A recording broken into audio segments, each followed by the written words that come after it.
الحمد للہ وحدہ والصلاة والسلام علی من لا نبی بعد اما بعد۔ معزز و محترم سامعین و ناظرین، تقریباً 2 سال سے بڑے بڑے علماء اکرام اس دنیا سے اس طرح رخصت ہو رہے ہیں گویا کہ تسبیح کی لڑی ٹوٹ گئی ہے۔ یکے بعد دیگرے بڑے بڑے علماء اس دنیا کو رخصت کہہ کر جا رہے ہیں۔ آج 3:30 سے 4 کے بیچ میں حضرت الاستاذ مولانا عبدالخالق صاحب سنبھلی رحمۃ اللہ علیہ، استاد حدیث و نائب محتمم دارالعلوم دیوبند، اس دنیا کو رخصت کہہ گئے اور اپنے رفیق اعلیٰ سے جا ملے۔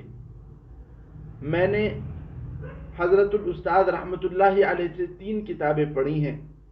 نمبر 1 متنبی، نمبر 2 مشکات ثلث ثالث اور نمبر 3 ابن ماجہ شریف۔ یہ 3 کتابیں میں نے حضرت سے پڑھی ہیں، اور میرا حضرت سے زمانے طالب علمی کے اندر اور زبان طالب علمی کے بعد بڑا گہرا تعلق رہا ہے اور بڑا قریبی تعلق رہا ہے۔ حقیقت یہ ہے کہ جس طریقے سے میں نے حضرت سے عربی زبان سیکھی، عربی کے اسالیب سیکھے، عربی مضمون نگاری سیکھی ہے، اسی طریقے سے اردو زبان، اردو کے اسالیب، اردو کی مضمون نگاری بھی میں نے حضرت سے سیکھی ہے۔ فراغت کے بعد جب ادب کے اندر میرا داخلہ ہوا تو ادب کے اندر تکمیل ادب کے شعبے کے اندر انجمن چلتی ہے جس کا نام ہے النادی الادبی۔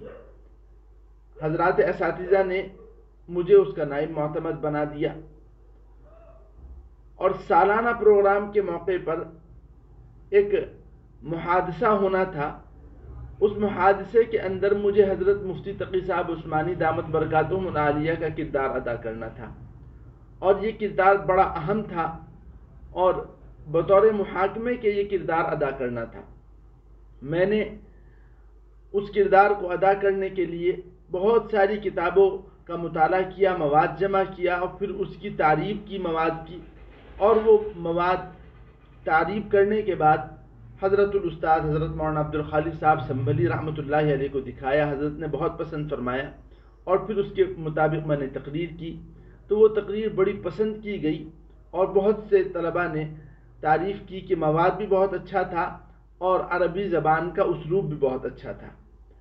اسی طریقے سے جب بھی کوئی مقالہ عربی زبان کے اندر میں نے لکھا تو حضرت مولانا عبدالخالق صاحب سنبھلی رحمۃ اللہ علیہ کی نظر سے وہ مقالہ ضرور گزرا۔ فراغت کے بعد جب میں جامعہ اسلامیہ اختر المدارس سے وابستہ ہوا تو اس موقع کے اوپر بھی حضرت مکمل دستگیری کرتے رہے، مکمل سرپرستی فرماتے رہے، اور وقتاً فوقتاً جامعہ تشریف لاتے تھے اور اپنے مفید مشوروں سے ہمیں نوازتے تھے۔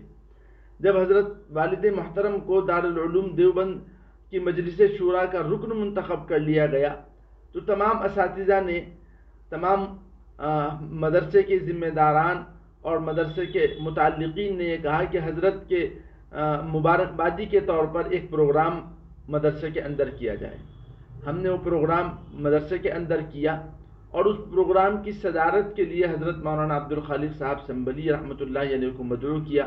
حضرت والا تشریف لائے، پورے پروگرام کے اندر شرکت کی، اور پروگرام سے پہلے حضرت مولانا ولی اللہ ولی قاسمی بستوی رحمۃ اللہ علیہ کو فون کر کے کہا کہ ایک منقبت حضرت والا کے بارے میں لکھو تاکہ وہ اس پروگرام کے اندر منقبت پڑھی جائے۔ تو اتنا تعلق حضرت مولانا عبدالخالق صاحب سنبھلی رحمۃ اللہ علیہ کو ہمارے پورے گھرانے سے اور خاص طور پر مجھ سے تھا۔ میرے دادا محترم فقیہ الاسلام حضرت مولانا سید اختر حسین میاں صاحب رحمۃ اللہ علیہ کے تلامذہ کے اندر تھے، بڑا تعلق رکھتے تھے اور اظہار فرمایا کرتے تھے، اور ان کی سوانح عمری جب ہم نے مرتب کرنی شروع کی تو حضرت سے بھی مشورہ لیا، تو حضرت نے بہت اچھے مشورے ہمیں دیے۔ آج حضرت کا انتقال ہو گیا ہے، حضرت اس دنیا کے اندر نہیں رہے۔ یقیناً ان کا جو خلا ہے اس کی تلافی ہونا بہت مشکل ہے۔ اللہ تبارک و تعالی حضرت کے درجات کو بلند فرمائے اور حضرت کی بال بال مغفرت فرمائے، پسماندگان کو صبر جمیل عطا فرمائے۔ وآخر دعوانا الحمد للہ رب العالمین۔